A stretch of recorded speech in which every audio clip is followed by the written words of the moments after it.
9ാം ക്ലാസ്സിലെ എല്ലാ കുട്ടികൾക്കും എസ് യൂട്യൂബ് ചാനലിലേക്ക് സ്വാഗതം. ഞാൻ ഇന്ന് ക്ലാസ് എടുക്കുന്നത് ഹിസ്റ്ററിയിലെ 2ാമത്തെ ലെസനായ ഐഡിയാസ് ആൻഡ് ഏർലി സ്റ്റേറ്റ്സ് എന്ന ലെസനാണ്. ആശയങ്ങളും പഴയകാല രാഷ്ട്രങ്ങളും. അതായത് ഇന്നിപ്പോൾ നമുക്കൊരു സ്റ്റേറ്റ് ഉണ്ട്, കേരള സ്റ്റേറ്റ്. ഇന്ത്യയിൽ 28 സ്റ്റേറ്റുകളുണ്ട്. ഈ സ്റ്റേറ്റിൻ്റെ ആദ്യകാല രൂപം എങ്ങനെയായിരുന്നു, ആദ്യം ഫോം ചെയ്തത് എങ്ങനെയാണ് എന്നുള്ളതാണ് ഈ ലെസണിൽ വിവരിക്കുന്നത്. ലെസൺ ശ്രദ്ധിക്കുക. അതിനുശേഷം ലെസൺ കഴിയുമ്പോൾ നോട്ടും തരുന്നതായിരിക്കും. As Siddhartha was traveling in his chariot along the royal street, he saw an old man who was completely decrepit. As Siddhartha was travelling in his chariot, Siddharthan അദ്ദേഹത്തിൻ്റെ ചാരിയറ്റ് രഥത്തിൽ ട്രാവൽ ചെയ്യുന്ന സമയത്തെ along the royal street, രാജകീയ പാതയിലൂടെ സിദ്ധാർത്ഥൻ യാത്ര ചെയ്യുന്ന സമയത്തെ he so an old man, അദ്ദേഹം ഒരു വൃദ്ധനായ മനുഷ്യനെ കണ്ടു. ഹൂ വാസ് കംപ്ലീറ്റ്ലി ഡിക്രപിറ്റ്, അദ്ദേഹം തീർത്തും അവശനായിരുന്നു. ആഫ്റ്റർ എ വൈൽ, കുറച്ചു സമയത്തിനു ശേഷം ഹീ സോ അനദർ മാൻ, മറ്റൊരു മനുഷ്യനെ കണ്ടു. Who was suffering from A serious illness, അദ്ദേഹം വളരെ ഗുരുതരമായ ഒരു രോഗത്തെ ഫേസ് ചെയ്യുന്ന ഒരു മനുഷ്യനായിരുന്നു. ആൻഡ് വാസ് ട്രംബ്ലിങ്, അതുകൊണ്ട് ആ രോഗത്തിൻ്റെ ഗുരുതരാവസ്ഥ കൊണ്ട് അദ്ദേഹം ട്രംബ്ലിങ് വിറയ്ക്കുന്നുണ്ടായിരുന്നു. ആഫ്റ്റർ ദാറ്റ്, അതിനുശേഷം ഹീ സോ എ കോർപ്സ്, അതിനുശേഷം അദ്ദേഹം ഒരു കോർപ്സ്, ഡെഡ് ബോഡി കണ്ടു, ശരീരം കണ്ടു. റാപ്ഡ് ഇൻ വൈറ്റ് ക്ലോത്ത്, ആ ഡെഡ് ബോഡി ഒരു വെള്ള തുണിയിൽ റാപ്ഡ് പൊതിഞ്ഞിട്ടുണ്ടായിരുന്നു. Being carried on the shoulders of waiting people, ആളുകൾ ഷോൾഡറിൽ വെച്ച് ചുമന്നുകൊണ്ട് പോകുന്ന ഒരു സീനാണ് അദ്ദേഹം കണ്ടത്. ഈ ഡെഡ് ബോഡിയെ into the cremation ground, ആ ഡെഡ് ബോഡിയെ കൊണ്ടുപോകുന്നത് ക്രീമേഷൻ ഗ്രൗണ്ടിലേക്കായിരുന്നു, അതായത് ദഹിപ്പിക്കാൻ വേണ്ടി ശ്മശാനത്തിലേക്ക് കൊണ്ടുപോകുന്നതായിരുന്നു. ആഫ്റ്റർ ദിസ് പെയിൻഫുൾ സീൻസ്, ഈ വേദനാജനകമായ ഈ രംഗത്തിനു ശേഷം he saw a monk begging on the street, ഒരു സന്യാസി സ്ട്രീറ്റിൽ, തെരുവിൽ ബെഗ് ചെയ്യുന്നു, യാചിക്കുന്നതായി അദ്ദേഹം കണ്ടു. Siddhartha was charmed by this saint, ഈ സെയിൻറ്റിനെ കണ്ടപ്പോൾ, ഈ സന്യാസിയെ കണ്ടപ്പോൾ അദ്ദേഹത്തിന് വളരെയധികം ആകർഷക തോന്നി സിദ്ധാർത്ഥന്. Who looked calm and happy, എന്തുകൊണ്ടെന്നാൽ അദ്ദേഹം വളരെയധികം കാമും ശാന്തനും സന്തോഷവാനുമായി കാണപ്പെട്ടു. Who looked calm and happy without any material sorrows, അദ്ദേഹത്തിന് യാതൊരു ഭൗതികമായ ഒരു ദുഃഖങ്ങളൊന്നും ആ സെയിൻറ്റിന് ഉണ്ടായിരുന്നില്ല. This lead him to decide that asceticism was the way to achieve peace and tranquillity, ഇതിൽ നിന്നും ഇത് അദ്ദേഹത്തെ നയിച്ചു. This lead him to decide that, അദ്ദേഹം തീരുമാനിച്ചു അസറ്റിസം വാസ് ദി വേ, അസറ്റിസമാണ്, സന്യാസമാണ് ഒരു വഴി, way to achieve peace and tranquility, സമാധാനവും സ്വസ്ഥതയും നേടാൻ അസറ്റിസമാണ്, സന്യാസമാണ് ഒരു നല്ല മാർഗമെന്ന് അദ്ദേഹം മനസ്സിലാക്കി. എൽ ഭാഷാമിൻ്റെ the wonder that was India എന്ന പാർട്ടിൽ നിന്ന് എടുത്ത കുറച്ച് ഭാഗമാണ് നമുക്ക് തന്നിരിക്കുന്നത്. This is a story relate to the life of Gautama Buddha, ഇത് ഗൗതമ ബുദ്ധൻ്റെ ജീവിതവുമായി ബന്ധപ്പെട്ട ഒരു കഥയാണ്. The great philosopher who lived in India in the 6th century BCE, 6th century BCEയിൽ ഇന്ത്യയിൽ ജീവിച്ചിരുന്ന ഒരു ഫിലോസഫർ, തത്വചിന്തകനായിരുന്നു ഗൗതമ ബുദ്ധൻ. It narrates an event which becomes the turning point in the life of Siddhartha, ഇത് സിദ്ധാർത്ഥൻ്റെ ജീവിതത്തിലെ ഒരു ടേണിംഗ് പോയിൻ്റായ കാര്യത്തെക്കുറിച്ചാണ് ഇതിൽ വിവരിക്കുന്നത്. ഒരു ജീവിതത്തിൻ്റെ ഒരു മാർഗരേഖയായ ടേണിംഗ് പോയിൻ്റായ സംഭവമാണ് ഈ വിവരിച്ചത്. Who was not happy despite leading a rich and luxurious life as a prince, ഒരു പ്രിൻസ് ആയിരുന്നെങ്കിലും, ഒരു രാജകുമാരനായിരുന്നെങ്കിലും അദ്ദേഹം ഹാപ്പി ആയിരുന്നില്ല. ഒരു leading a rich and luxurious life, അദ്ദേഹത്തിന് ഒരു റിച്ച് ആയിരുന്നു, അദ്ദേഹം ആഡംബര ജീവിതമായിരുന്നു നയിച്ചിരുന്നത്, എങ്കിലും അദ്ദേഹം ഒട്ടും ഹാപ്പി ആയിരുന്നില്ല. Seeking the cause of the sufferings of the people, ജനങ്ങളുടെ സഫറിങ്സ്, ബുദ്ധിമുട്ടിൻ്റെ കാരണങ്ങൾ സീക്ക് ചെയ്തുകൊണ്ട്, അന്വേഷിച്ചുകൊണ്ട്. എറൗണ്ട് ഹിം, അദ്ദേഹത്തിന് ചുറ്റുമുള്ള ജനങ്ങളുടെ ബുദ്ധിമുട്ടിൻ്റെ കാരണങ്ങൾ എന്താണെന്ന് അന്വേഷിച്ചുകൊണ്ട്. സിദ്ധാർത്ഥ ടുക്ക് ടു അസറ്റിസം, അദ്ദേഹം സന്യാസത്വം സ്വീകരിച്ചു. ആൻഡ് അറ്റൈൻഡ് എൻലൈറ്റ്മെൻറ്റ്, പിന്നെ ജ്ഞാനോദയവും നേടി. And later came to be known as Gautama Buddha, അങ്ങനെ ഗൗതമ ബുദ്ധൻ എന്നറിയപ്പെട്ടു. എൻലൈറ്റ്മെൻറ്റ് എന്ന് വെച്ചാൽ ജ്ഞാനോദയം, അതായത് ദുഃഖങ്ങളുടെ കാരണങ്ങൾ എന്താണെന്ന് അദ്ദേഹം കണ്ടെത്തി, അതാണ് എൻലൈറ്റൻമെൻറ്റ്. ബുദ്ധൻ ജീവിച്ചിരുന്നത് BC 563 483 ഇടയിലാണ്. 6th century BC was A remarkable period in world history. അങ്ങനെ വേൾഡ് ഹിസ്റ്ററിയിൽ ലോക ചരിത്രത്തിൽ ഒരു ശ്രദ്ധേയമായ ഒരു പീരീഡാണ് ഈ 6th century എന്ന് പറയുന്നത്. This was the time when Vardhamana Mahavira and Gautama Buddha in India. ഈ സമയത്താണ് ഇന്ത്യയിൽ ഗൗതമ ബുദ്ധനും വർദ്ധമാന മഹാവീരനും അതേസമയം Zarathustra in Iran, Confucius in China and Heraclitus in Greece spread new ideas. ഈ സമയത്താണ് ഇന്ത്യയിലെ ഗൗതമ ബുദ്ധനും മഹാവീരനും അതുപോലെ ഇറാനിൽ സരതുഷ്ട്ര, ചൈനയിൽ കൺഫ്യൂഷ്യസ്, ഗ്രീസിൽ ഹെറാക്ലീറ്റസ് ഇവരെല്ലാം പുതിയ ആശയങ്ങൾ കൊണ്ടുവന്ന ഒരു പീരീഡായിരുന്നു ഈ 6th century. In this period drastic changes also ഒക്കേഡ് in economic and political field across the world. ആ സമയത്ത് ഈ ഇന്ത്യയിൽ വേൾഡിൽ തന്നെ ഡ്രാസ്റ്റിക് ചേഞ്ചസ്, ഒരു പെട്ടെന്നുണ്ടായ ഒരു മാറ്റങ്ങൾ വന്ന ഒരു സമയമാണ് ഇക്കണോമിക് ആൻഡ് പൊളിറ്റിക്കൽ ഫീൽഡ്, രാഷ്ട്രീയവും സാമ്പത്തികമായ മേഖലകളിൽ ഒരു ചേഞ്ചസ് വന്ന ഒരു പീരീഡ് കൂടിയായിരുന്നു ഇത്. New political systems also came into existence. പുതിയ പൊളിറ്റിക്കൽ സിസ്റ്റം, രാഷ്ട്രീയ സിസ്റ്റവും ഈ സമയത്ത് നിലവിൽ വന്നു. We will discuss those changes in this chapter. ഈ ചാപ്റ്ററിൽ നമ്മൾ പഠിക്കുന്നത് അങ്ങനെ വന്ന മാറ്റങ്ങളെക്കുറിച്ചാണ്. എന്തെല്ലാം മാറ്റങ്ങളാണ്? Ideological revolution in the Ganga basin. Ganga തടത്തിലുണ്ടായ ആശയപരമായ വിപ്ലവങ്ങൾ. ഡ്യൂറിംഗ് ദി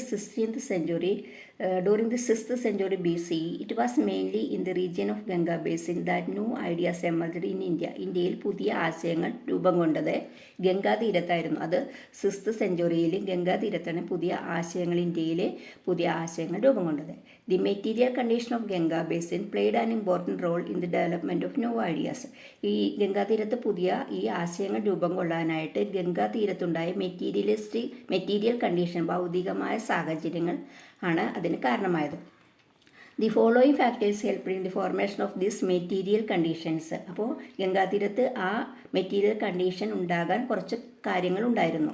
ആ ഫാക്ടേഴ്സ് എന്തെല്ലാമാണ്? Wide spread use of iron tool കൂടുതൽ ഉപയോഗിച്ചത്, അതായത് ഇരുമ്പായുധങ്ങൾ കൂടുതൽ ഉപയോഗിച്ചത്. ഇൻക്രീസ്ഡ് അഗ്രികൾച്ചർ പ്രൊഡക്ഷൻ, പിന്നെ അഗ്രികൾച്ചർ പ്രൊഡക്ഷൻ വർദ്ധിച്ചത്, കൃഷി വർദ്ധിച്ചത്. Growth of trade and cities, അതിൻ്റെ ഫലമായിട്ട് ട്രേഡ് ഗ്രോത്ത് ഉണ്ടായി, സിറ്റീസും വളർന്നു വന്നു. By the 6th century BC, a socio economic system based on agriculture and cattle had emerged in the Ganga basin. Ganga ബേസിനിലെ 6th century ഒരു സോഷ്യോ ഇക്കണോമിക് സിസ്റ്റം, അത് based on അഗ്രികൾച്ചറിനെ അഗ്രികൾച്ചറിനെയും and കാറ്റിൽ, കൃഷിയെയും കന്നുകാലികളെയും അടിസ്ഥാനമാക്കിയുള്ള ഒരു സാമൂഹിക സാമ്പത്തിക സ്ഥിതി 6th century ഗംഗാ ബേസിനിൽ വളർന്നു വന്നു. This was not in harmony with the Vedic practice. ഇത് വേദിക് പ്രാക്ടീസിനെ ഒട്ടും യോജിച്ചതായിരുന്നില്ല. Which gave importance to rituals and animal sacrifice. Vedic പീരീഡിൽ കൂടുതൽ ഇമ്പോർട്ടൻസ് നൽകിയത് റിച്വൽസിനും അനിമൽ സാക്രിഫൈസിനുമായിരുന്നു. അപ്പോൾ ഈ ഗംഗാതടത്തിൽ നിലവിൽ വന്ന ഈ സോഷ്യോ ഇക്കണോമിക് സിസ്റ്റം ആ വേദിക് റിച്വൽസിനും അനിമൽ സാക്രിഫൈസിനും ഓപ്പോസിറ്റ് ആയിരുന്നു. Agriculture depending on cattle was adversely affected by the widely prevailed practice of animal sacrifice as part of rituals. അപ്പോൾ റിച്വൽസിന് വേണ്ടിയുള്ള അനിമൽ സാക്രിഫൈസ് ഈ കാറ്റിലിനെ ഡിപ്പെൻഡ് ചെയ്തുകൊണ്ടുള്ള അഗ്രികൾച്ചറിനെ അത് അഡ്വേഴ്സ്ലി അഫക്റ്റഡ്, പ്രതികൂലമായി ബാധിച്ചു. ഈ അനിമൽ സാക്രിഫൈസ് അത് കൃഷിയെ ബാധിച്ചു. This forced people to think against the Vedic rituals. അപ്പോൾ ജനങ്ങൾ വേദിക് റിച്വൽസിന് എഗൻസ്റ്റ് ആയിട്ട് ചിന്തിക്കാനായി തുടങ്ങി. അതായത് അനിമൽ സാക്രിഫൈസ് വന്നപ്പോൾ അത് കൃഷിയെ ബാധിച്ചതുകൊണ്ട് അത് വേദിക് റിച്വൽസിന് എതിരായിട്ട്, വേദിക് റിച്വൽസ് അനിമൽ സാക്രിഫൈസിനെ ഫോളോ ചെയ്യുന്നതാണ്. അപ്പോൾ വേദിക് റിച്വൽസ് വന്നിട്ടുണ്ടെങ്കിൽ അനിമൽ സാക്രിഫൈസ് വരും. അത് കൃഷിയെ അഫക്റ്റ് ചെയ്യുന്നത് കൊണ്ട് അത് ജനങ്ങൾക്ക് വേദിക് റിച്വൽസിന് എതിരായിട്ട് ചിന്തിക്കാൻ തുടങ്ങി. The Vaishyas who had acquired better material progress through advancement in trade. ഈ സമയത്ത് ട്രേഡ് കൊണ്ട് കൂടുതൽ മെറ്റീരിയൽ പ്രോഗ്രസ് ഉണ്ടായത് വൈശ്യാസിനായിരുന്നു. Decide a suitable higher status in this society. അതുകൊണ്ട് അവർ സൊസൈറ്റിയിൽ ഒരു ഹയർ സ്റ്റാറ്റസ് ആഗ്രഹിച്ചു. During this period some classes emerged outside the existing varna system. ആ സമയത്ത് വർണ്ണ സിസ്റ്റം നിലനിന്നിരുന്ന സമയമായതുകൊണ്ട് വർണ്ണ സിസ്റ്റത്തിന് ഔട്ട്സൈഡായിട്ട് ഒരു പുതിയ ക്ലാസ് എമർജ് ചെയ്തു ഉത്ഭവിച്ചു. Varna system four varnas, Brahmanas, Kshatriyas, Vaishyas, Shudras. ഇതാണ് varnas. The important group among these was that of the rich gahapatis. ഈ ഗ്രൂപ്പിൽ, ഈ വർണ്ണ സിസ്റ്റത്തിന് പുറമേ ആയിട്ട് എമർജ് ചെയ്ത ആ ഗ്രൂപ്പിൽ പ്രധാനപ്പെട്ടതായിരുന്നു gahapatis. They were engaged in trade and owned land. അവർ ട്രേഡ് ആയിരുന്നു അവരുടെ പ്രധാന തൊഴിൽ. ട്രേഡ് നടത്തിയിരുന്ന, അതിൽ എൻഗേജ് ചെയ്യുന്ന ആളുകളായിരുന്നു ഗഹപതീസ്. അതുകൊണ്ട് അവർക്ക് ലാൻഡും സ്വന്തമായിട്ടുണ്ടായിരുന്നു. In this way they were in a financial higher position. അതുകൊണ്ട് തന്നെ അവർ ഫിനാൻഷ്യലായിട്ട് സൊസൈറ്റിയിൽ ഹയർ പൊസിഷൻ നിലനിർത്തിയിരുന്നു. And thus gained better status in the society. സൊസൈറ്റിയിൽ ഒരു നല്ല സ്റ്റാറ്റസും അവർക്കുണ്ടായിരുന്നു. It was under the social background that new ideological concepts were formulated. ഈ സമയത്താണ് ഈ സാഹചര്യത്തിൽ നിന്നാണ് പുതിയ ഐഡിയോളജി, ആശയങ്ങൾ സമൂഹത്തിൽ നിലവിൽ വന്നത്. Among this the Jain and Buddhist philosophies were the important ones. ആ ഐഡിയാസ്, പുതിയ ആശയങ്ങൾ നിലവിൽ വന്നതിൽ ജൈനമത തത്വങ്ങളും ബുദ്ധമത തത്വങ്ങളുമായിരുന്നു പ്രധാനപ്പെട്ടത്. These new ideas got the support of Vaishyas and gahapatis. ഈ ആശയങ്ങൾക്ക്, അത് ബുദ്ധമത ആശയങ്ങൾക്കും ജൈനമത ആശയങ്ങൾക്കും കൂടുതൽ സപ്പോർട്ട് നൽകിയത് വൈശ്യാസും ഗഹപതികളുമായിരുന്നു.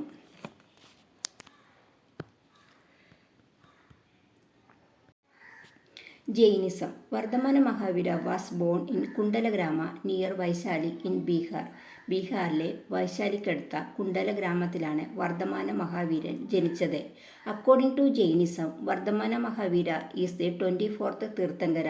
ജൈനിസം അനുസരിച്ച് വർദ്ധമാന മഹാവീരൻ 24ാമത്തെ തീർത്ഥങ്കരനായിരുന്നു. ദി തീർത്ഥങ്കരാസ്. എന്താണ് തീർത്ഥങ്കരന്മാർ? Tirthankaras means one who attained wisdom through അസറ്റിസത്തിലൂടെ, അത് സന്യാസത്തിലൂടെ വിശ്രം അറ്റൈൻ ചെയ്ത ആളുകൾ, വിശ്രം നേടിയ ആളുകളെയാണ് തീർത്ഥങ്കരാസ് എന്ന് പറയുന്നത്. There are 24 tirthankaras in Jainism. ജൈനമതത്തിൽ 24 തീർത്ഥങ്കരന്മാരുണ്ട്. Rishabhadeva was the first tirthankara. ഇതിൽ ഋഷഭദേവനായിരുന്നു ഏറ്റവും ആദ്യത്തെ തീർത്ഥങ്കരൻ. The 23rd tirthankara was Parshvanatha. പാർശ്വനാഥനായിരുന്നു 23ാമത്തെ tirthankara. Vardhamana Mahavira was the 24th and the last tirthankara. 24ാമത്തേതും ഏറ്റവും അവസാനത്തേതുമായ തീർത്ഥങ്കരനായിരുന്നു വർദ്ധമാന മഹാവീരൻ. Mahavira propagated the ideas of Jainism by adding his principles to those of Parshvanatha. പാർശ്വനാഥൻ്റെ തത്വങ്ങൾ തൻ്റെ തത്വങ്ങളോടെ ആഡ് ചെയ്തിട്ടാണ് മഹാവീരൻ ജൈനമതം പ്രചരിപ്പിച്ചത്.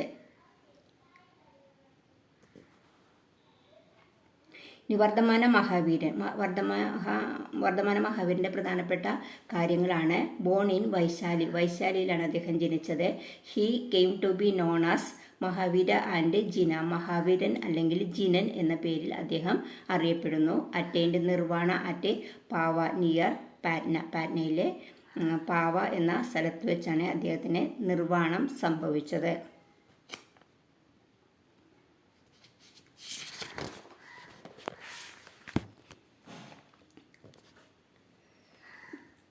Doctrine of Jainism. ഇനി ജൈന മതത്തിൻ്റെ പ്രധാന തത്വങ്ങൾ എന്താണെന്ന് നോക്കാം. In this world everything has life. ഈ ലോകത്തിൽ എല്ലാത്തിനും ജീവനുണ്ട്. Do not harm any living being. ഒരു ജീവജാലങ്ങളെയും ഉപദ്രവിക്കാൻ പാടില്ല. Birth and rebirth are determined on the base of കർമ്മ.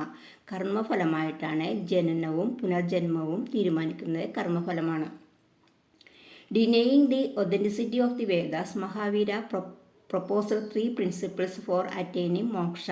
മോക്ഷപ്രാപ്തിക്ക് വേണ്ടി മഹാവീരൻ പ്രധാനമായും 3 തത്വങ്ങളാണ് പറഞ്ഞിരിക്കുന്നത്. Denying the authenticity of the Vedas. വേദാസിൻ്റെ ഒതൻറ്റിസിറ്റി, അധികാരത്തെ എതിർത്തുകൊണ്ട് മഹാവീരൻ പ്രധാനമായും മോക്ഷപ്രാപ്തിക്കായി 3 കാര്യങ്ങൾ പറഞ്ഞു. They were right belief, right knowledge and right action. അത് ശരിയായ റൈറ്റ് ബിലീഫ്, ശരിയായ വിശ്വാസം, റൈറ്റ് നോളജ്, ശരിയായ അറിവ്, ആൻഡ് ശരിയായ ആക്ഷൻ, പ്രവൃത്തി. They are known as triratnas. ഇത് ത്രിരത്നങ്ങൾ എന്ന പേരിൽ അറിയപ്പെടുന്നു. Mahavira shared his ideas with people in Prakrit languages. അദ്ദേഹം പ്രാകൃത് ലാംഗ്വേജിലാണ് സാധാരണ അദ്ദേഹത്തിൻ്റെ ആശയങ്ങൾ ആളുകളുമായിട്ട് പങ്കുവച്ചത്. പ്രാകൃത് ഭാഷയിലാണ്. അക്കോർഡിംഗ് ടു ജൈനിസം അനുസരിച്ച് monks and nuns were suppose to observe 5 vows. Jainism അനുസരിച്ച് മോങ്സും സന്യാസികളും സന്യാസിനികളും സപ്പോസ് ടു ഒബ്സർവ് 5 വോസ്, 5 പ്രതിജ്ഞകൾ അവർ നിറവേറ്റണം. ഡോണ്ട് കിൽ എനിത്തിങ്, ഒന്നിനെയും വധിക്കാൻ പാടില്ല. ഡോണ്ട് സ്റ്റീൽ, മോഷ്ടിക്കരുത്. ഡോണ്ട് ലൈക്ക്, കള്ളം പറയരുത്. ഡോണ്ട് ഓൺ പ്രോപ്പർട്ടി, സ്വന്തമായി സ്വത്തൊന്നും കൈവശം ഉണ്ടാകരുത്. ആൻഡ് പ്രാക്ടീസ് സെലിബസി, കൂടാതെ ബ്രഹ്മചര്യവും അനുഷ്ഠിക്കണം. Later 2 sects were formed Jainism. അവസാനം ജൈനിസം 2ആയിട്ട് തിരിഞ്ഞു. സേതംബരാസ് ആൻഡ് ദിഗംബരാസ്, സേതംബരന്മാരും ദിഗംബരന്മാരും. The principles of non violence emphasized by Jainism has influenced Indian philosophy. ജൈനിസത്തിന് കൂടുതൽ പ്രാധാന്യം നൽകിയ ആ ജൈനമത പ്രിൻസിപ്പിൾസ്, അത് നോൺ വയലൻസ്, അഹിംസയിലടങ്ങിയ ജൈനമത പ്രിൻസിപ്പിൾസ് കൂടുതൽ ഇന്ത്യൻ ഫിലോസഫിയെ സ്വാധീനിച്ചു. കേരള ആൻഡ് ജൈനിസം. ഇനി കേരളവും ജൈനിസവും. Jainism which spread to different parts of India came to Kerala also. ഇന്ത്യയുടെ പല ഭാഗങ്ങളിലും പ്രചരിച്ച ജൈനമതം കേരളത്തിലും എത്തി. Wayanad was an important Jain centre in Kerala. കേരളത്തിലെ പ്രധാന ജൈനമത സെൻറ്റർ ആയിരുന്നു Wayanad. The remains of Jain temples are still seen here. അതിൻ്റെ അവശിഷ്ടങ്ങൾ, ജെയിൻ ടെമ്പിൾസിൻ്റെ റിമെയിൻസ് അവശിഷ്ടങ്ങൾ ഇന്നും അവിടെ വയനാട് കാണാം.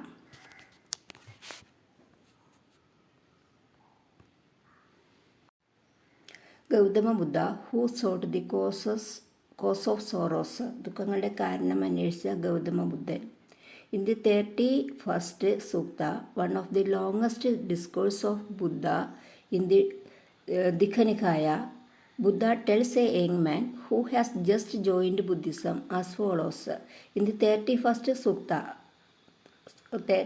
സൂക്തത്തിലെ 31st one of the longest discourse of Buddha, അതായത് ബുദ്ധൻ്റെ ഏറ്റവും ദൈർഘ്യമേറിയ ഒരു പ്രഭാഷണത്തിൽ, ഇന്ത്യ ദിഖനികായയിൽ വെച്ചുണ്ടായ അദ്ദേഹത്തിൻ്റെ ദൈർഘ്യമേറിയ ഒരു പ്രസംഗത്തിൽ 31st സൂക്തത്തിലെ Buddha tells a young man, അതിൽ ബുദ്ധൻ ഒരു യുവാവിനോട് പറയുന്നതാണ്, who has just joined Buddhism as follows. ബുദ്ധിസത്തിൽ പുതിയതായിട്ട് ജോയിൻ ചെയ്ത ഒരു യങ് മാനോട് അദ്ദേഹം പറയുന്നത് എന്തെന്നാൽ, in family life man and woman should live with mutual respect.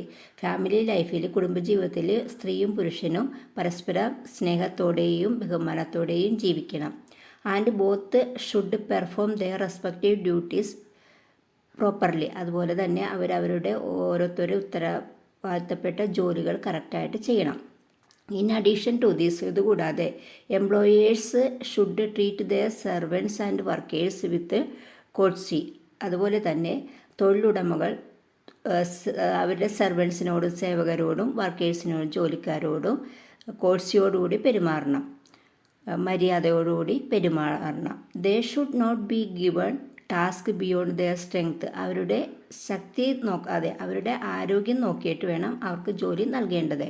They should be given adequate food and fair wages. അവർക്ക് ശരിയായ ഭക്ഷണവും ശരിയായ കൂലിയും നൽകണം. They should be cared for in times of sickness and infirmity. ഇൻഫർമിറ്റിയുടെ ക്ഷീണം ഉള്ള സമയത്തും സിക്നസ് അസുഖമുള്ള സമയത്തും അവർ വേണ്ട രീതിയിൽ പരിചരിക്കണം. The workers on their part should be satisfied with their fair wages.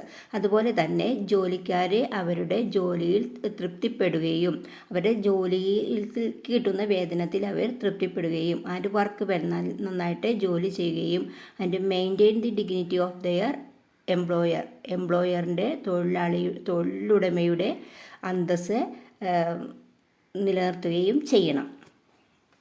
ഇതാണ് ആ യുവാവിനോട്, ബുദ്ധിസത്തിൽ ചേർന്ന യുവാവിനോട് ബുദ്ധൻ പറയുന്ന വാക്കുകൾ.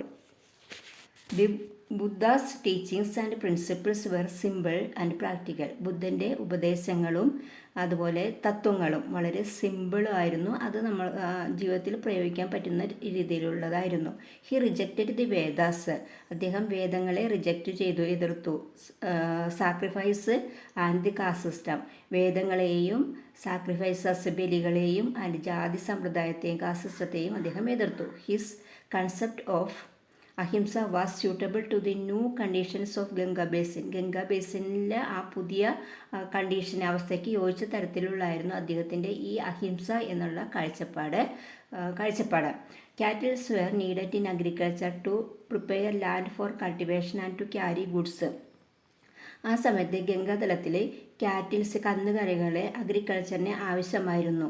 Cattles were needed in agriculture and to prepare land for cultivation. കൂടാതെ ലാൻഡ് കൃഷിക്ക് വേണ്ടി പ്രിപ്പയർ ചെയ്യാനും കാറ്റിലിന് ആവശ്യമായിരുന്നു. കൂടാതെ സാധനങ്ങൾ ഗുഡ്സ് ക്യാരി ചെയ്യാനും സാധനങ്ങൾ കൊണ്ടുപോകുന്നതിനും കാറ്റിലിന് അത്യാവശ്യമായിരുന്നു. But cattles were killed in large numbers for yaga. പക്ഷേ യാഗയുടെ പേരിൽ നിരവധി കാറ്റിൽസിനെ കൊന്നൊടുക്കിയിരുന്നു. This adversely affected agriculture. ഇത് അഗ്രികൾച്ചറിനെ വളരെയധികം മോശമായി ബാധിച്ചു. And transportation of goods. കൂടാതെ സാധനങ്ങൾ കൊണ്ടുപോകുന്നതിനെയും ബാധിച്ചു. Buddha stands against sacrifices attracted those who were engaged in agricultural activities. അതുകൊണ്ട് ബുദ്ധൻ്റെ ഈ നിലപാട് അഗ്രികൾച്ചറൽ ആക്ടിവിറ്റീസിൽ പങ്കെടുക്കുന്ന ആളുകളെ വളരെയധികം അട്രാക്റ്റ് ചെയ്തു. അതായത് മൃഗബലിയെല്ലാം നിരോധിച്ചത്. Buddha spread his ideas in Pali ഭാഷയിലാണ് അദ്ദേഹം തൻ്റെ ആശയങ്ങൾ പ്രചരിപ്പിച്ചത്. The language of the common പീപ്പിളുടെ സാധാരണക്കാരുടെ ഭാഷയായിരുന്നു Pali. Important events in the life of Buddha are given below. അപ്പം ബുദ്ധനുമായിട്ട് ബന്ധപ്പെട്ട സംഭവങ്ങളാണ് താഴെ തന്നിരിക്കുന്നത്. Prepare a biography based on this. അതനുസരിച്ച് ബുദ്ധൻ്റെ ഒരു ബയോഗ്രഫി തയ്യാറാക്കാൻ. Gautama Buddha. Original name is Siddhartha. Original name സിദ്ധാർത്ഥൻ എന്നായിരുന്നു. ഗൗതമ ബുദ്ധൻ്റെ ഒറിജിനൽ നെയിം സിദ്ധാർത്ഥൻ എന്നായിരുന്നു. Born in Lumbini Kapilavastu in നേപ്പാളിലെ കപിലവസ്തുവിലെ ലുംബിനിയിലാണ് അദ്ദേഹം ജനിച്ചത്. Attained enlightenment at Bodhgaya in ബീഹാറിലെ ബോധഗയയിൽ വെച്ചാണ് അദ്ദേഹത്തിൻ്റെ ജ്ഞാനോദയം ഉണ്ടായത്. Delivered his first sermon at Sarnath. അദ്ദേഹത്തിൻ്റെ ആദ്യത്തെ പ്രഭാഷണം നടത്തിയത് സാരനാഥിലായിരുന്നു. അറ്റൈൻഡ് നിർവ്വാണ അറ്റ് കുശിനഗരത്തിലാണ് അദ്ദേഹത്തിൻ്റെ നിർവ്വാണം സംഭവിച്ചത്. ഇനി ബുദ്ധാസ് പ്രിൻസിപ്പിൾസ്, അദ്ദേഹത്തിൻ്റെ തത്വങ്ങൾ. Life is full of sorrows. ജീവിതം ദുഃഖങ്ങൾ നിറഞ്ഞതാണ്. Desire is the cause of sorrows. ആ ആഗ്രഹങ്ങളാണ് ദുഃഖങ്ങൾക്ക് കാരണം. If desire is destroyed sorrow will disappear. ആഗ്രഹങ്ങൾ നശിപ്പിക്കുകയാണെങ്കിൽ ദുഃഖങ്ങൾ ഇല്ലാതാക്കാം. ടു അച്ചീവ് ദിസ്, അതിനുവേണ്ടി the 8 fold path should be followed. അതിനുവേണ്ടി അഷ്ടാംഗ മാർഗങ്ങൾ അനുഷ്ഠിക്കണം. ഇനി അഷ്ടാംഗ മാർഗാസ്. എന്താണ് അഷ്ടാംഗ മാർഗങ്ങൾ? റൈറ്റ് വിഷൻ, ശരിയായ കാഴ്ചപ്പാട്, വീക്ഷണം. റൈറ്റ് ഇൻറ്റൻഷൻ, ശരിയായ ഉദ്ദേശം. റൈറ്റ് സ്പീച്ച്, ശരിയായ വാക്ക്. റൈറ്റ് ആക്ഷൻ, ശരിയായ പ്രവൃത്തി. റൈറ്റ് ലൈവ്ലിഹുഡ്, ശരിയായ ജീവിത രീതി. റൈറ്റ് എഫേർട്സ്, ശരിയായ പരിശ്രമം. റൈറ്റ് അവയർനെസ്, ശരിയായ സ്മരണ. റൈറ്റ് മെഡിറ്റേഷൻ, ശരിയായ ധ്യാനം. ഇതാണ് അഷ്ടാംഗ മാർഗാസ്, 8 മാർഗങ്ങൾ.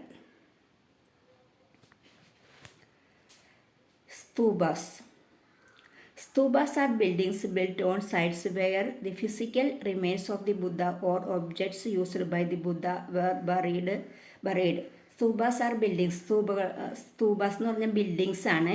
Built on sites where the physical remains of the ബുദ്ധൻ്റെ ഫിസിക്കൽ ശാരീരിക അവശിഷ്ടങ്ങളോ ഭൗതിക അവശിഷ്ടങ്ങളോ or object used by the Buddha or ബുദ്ധൻ ഉപയോഗിച്ചിരുന്ന സാധനങ്ങളെയോ വെർ ബറീഡ് അടക്കം ചെയ്തിരുന്ന ബുദ്ധൻ്റെ ഭൗതിക ശരീരമോ അല്ലെങ്കിൽ ബുദ്ധൻ ഉപയോഗിച്ച സാധനങ്ങളോ അടക്കം ചെയ്യപ്പെട്ടിരുന്ന സ്ഥലങ്ങളെയാണ് സ്തൂപാസ് എന്ന് പറയുന്നത്. സ്ഥലങ്ങളിലെ ബിൽഡിങ്ങുകളെയാണ് സ്തൂപാസ് എന്ന് പറയുന്നത്.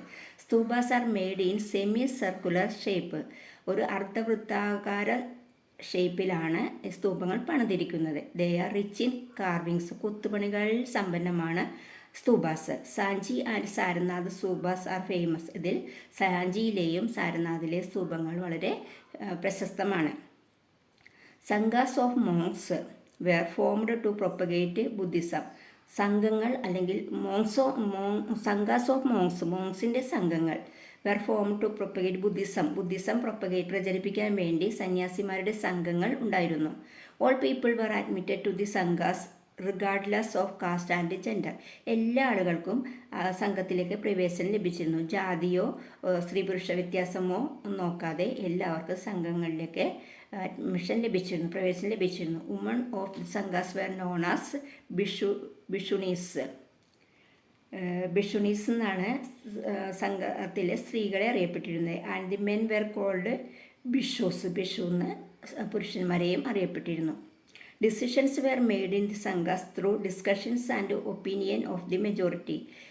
സംഘങ്ങളിലെ പ്രധാനപ്പെട്ട തീരുമാനങ്ങൾ എടുത്തിരുന്നത് ചർച്ചകളിലൂടെയോ ആൻഡ് ഒപ്പീനിയൻ ഓഫ് ദി മെജോറിറ്റിയുടെ അഭിപ്രായങ്ങളിലൂടെയോ ആണ്. ചർച്ചകളിലൂടെയോ മെജോറിറ്റിയുടെ ഒപ്പീനിയൻ അനുസരിച്ചോ ആണ് പ്രധാനപ്പെട്ട തീരുമാനങ്ങളെല്ലാം എടുത്തിരുന്നത്. Buddha describes the monastic order thus.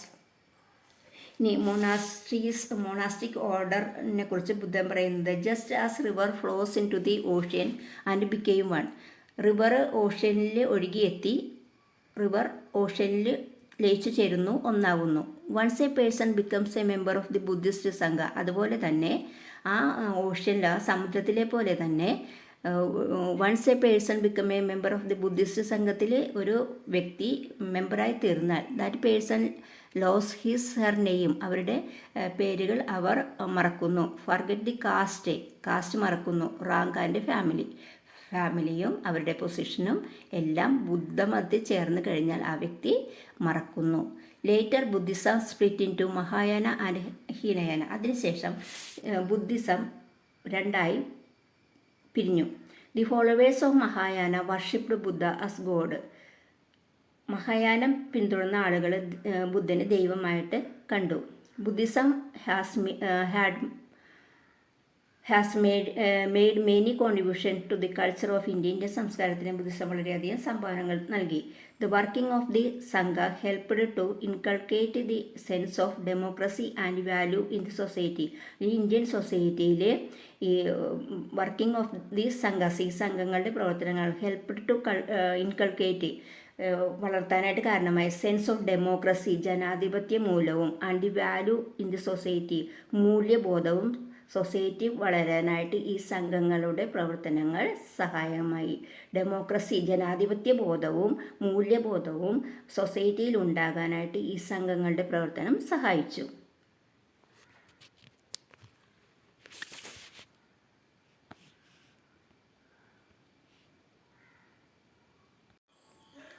The world recognises India. ലോകം ഇന്ത്യയെ പരിഗണിക്കുന്നു. Ancient world recognised India through ബുദ്ധിസത്തിലൂടെയാണ് പ്രാചീന ലോകം ഇന്ത്യയെ മനസ്സിലാക്കിയത്. Buddhism spread to Sri Lanka, China, Japan, Burma, Myanmar, Tibet, Afghanistan and south east Asia. ഇത്രയും രാജ്യങ്ങളിലെല്ലാം ഈ ബുദ്ധമതം പ്രചരിച്ചിരുന്നു. Kerala and Buddhist beliefs were prevalent in Kerala also. കേരളത്തിലും ബുദ്ധവിശ്വാസങ്ങൾ നിലനിന്നിരുന്നു. Manimekalai the heroine of the ancient Tamil വർക്കായ Manimekalai is set to have embraced to Buddhism. അതിലെ ഹീറോയിനായ മണിമേഖല ബുദ്ധിസം സ്വീകരിച്ചതായിട്ട് പറയപ്പെടുന്നു. Buddha's statues and some other remains have been found from various places in Kerala. അതുപോലെ തന്നെ കേരളത്തിൻ്റെ പല സ്ഥലങ്ങളിൽ നിന്നും ബുദ്ധൻ്റെ സ്റ്റാച്യൂവും പിന്നെ റിമെയിൻസും എല്ലാം ശേഷിപ്പുകളും എല്ലാം കണ്ടെത്തിയിട്ടുണ്ട്. Some Malayalam words and name of the places indicate Buddhist influence. അതുപോലെ ബുദ്ധിസ്റ്റ് ഇൻഫ്ലുവൻസിനെ ഇൻഡിക്കേറ്റ് ചെയ്യുന്ന സൂചിപ്പിക്കുന്ന കുറച്ച് മലയാളം വാക്കുകളും സ്ഥലങ്ങളുടെ പേരുകളും എല്ലാം ഉണ്ട്. What does word palli suggest in relation to place names. പള്ളി എന്ന് പേര് വരുന്ന കുറച്ച് സ്ഥലങ്ങളും ഉണ്ട്. ഏതെല്ലാമാണെന്ന് കണ്ടുപിടിക്കാൻ. പുതുപ്പള്ളി, കാഞ്ഞിരപ്പള്ളി, ഇതെല്ലാം പള്ളിയുമായി ബന്ധപ്പെട്ട സ്ഥലങ്ങളുടെ പേരുകളാണ്. How did Buddha respond to socio-economic conditions that prevailed in the 6th century BC? 6th century BCയിൽ ഇന്ത്യയിൽ നിലനിന്നിരുന്ന സോഷ്യോ ഇക്കണോമിക് കണ്ടീഷനോടെ ബുദ്ധ ഇങ്ങനെയാണ് പ്രതികരിച്ചത്. ഇൻഡിക്കേഷൻ തന്നിട്ടുണ്ട്. Vedic practices, varna system, status of woman, ഇതിനോടെല്ലാം എങ്ങനെയാണ് ബുദ്ധൻ പ്രതികരിച്ചത്. മെറ്റീരിയലിസം, ഭൗതികവാദം. The main characteristics of Indian culture, Indian സംസ്കാരത്തിൻ്റെ പ്രധാന സ്വഭാവം. Characteristics since ancient time is the emergence and merger of different schools of thought. പുരാതന കാലം മുതൽ ഇന്ത്യൻ സംസ്കാരത്തിൻ്റെ പ്രധാന സ്വഭാവം emergence and merger of different schools of thought. പല ആശയധാരണകൾ എമർജ് ചെയ്യുകയും ഉത്ഭവിക്കുകയും അത് കൂടിച്ചേരുകയും ചെയ്തു എന്നുള്ളതാണ്. Several schools of thoughts were formed in the 6th century BC. 6th century BC ആയപ്പോൾ പല ആശയധാരണകൾ ഫോം ചെയ്തു. Materialism was one of them. അതിൽ പ്രധാനപ്പെട്ട ഒന്നാണ് ഭൗതികവാദം, materialism. Ajita Kesakambalin was the promulgator of this school of thought. ഈ ആശയധാരണയുടെ പ്രധാന പ്രചാരകൻ അജിത കേശകമ്പാളിൻ ആയിരുന്നു. He was a contemporary of the Buddha. ബുദ്ധൻ്റെ സമകാലികനായിരുന്നു അദ്ദേഹം. ബുദ്ധൻ്റെ അതേ കാലത്ത് ജീവിച്ചിരുന്ന വ്യക്തിയായിരുന്നു. The materialistic opined that all religions practices are meaningless. ഭൗതികവാദക്കാർ പറയുന്നത് all religious practices are meaningless, മതാനുഷ്ഠാനങ്ങളെല്ലാം അർത്ഥമില്ലാത്തതാണ്. And that there is neither ഇഹലോക ഓർ പരലോക, the world or the other world, ഈ ലോകമെന്നോ മറ്റൊരു ലോകമെന്നോ ഒന്നില്ല. ദി മെറ്റീരിയലിസ്റ്റിക് സെറ്റ്, ഭൗതികവാദക്കാർ പറയുന്നത് humans are made up of 4 elements, 4 വസ്തുക്കൾ കൊണ്ടാണ് മനുഷ്യൻ നിർമ്മിക്കപ്പെട്ടത് എന്നാണ് അവരുടെ അഭിപ്രായം. വെൻ ദേ ഡൈ, അവർ മരിക്കുമ്പോൾ, their solid matter dissolves in the earth, അവരുടെ ഖരാംശം എർത്തിലേക്ക് ലയിക്കുന്നു. ലിക്വിഡിറ്റി ഡിസോൾവ്സ് ഇൻ വാട്ടർ, അതുപോലെ ദ്രവ്യാംശം വെള്ളത്തിലും. ഹീറ്റ് ഇൻ ഫയർ, ചൂട് തീയിലും. ബ്രീത്ത് ഇൻ എയർ, ശ്വാസം വായുവിലും. ആൻഡ് സെൻസസ് ഇൻ വക്വം, ഇന്ദ്രിയങ്ങൾ ശൂന്യാന്തരീക്ഷത്തിലും ലയിക്കുന്നു.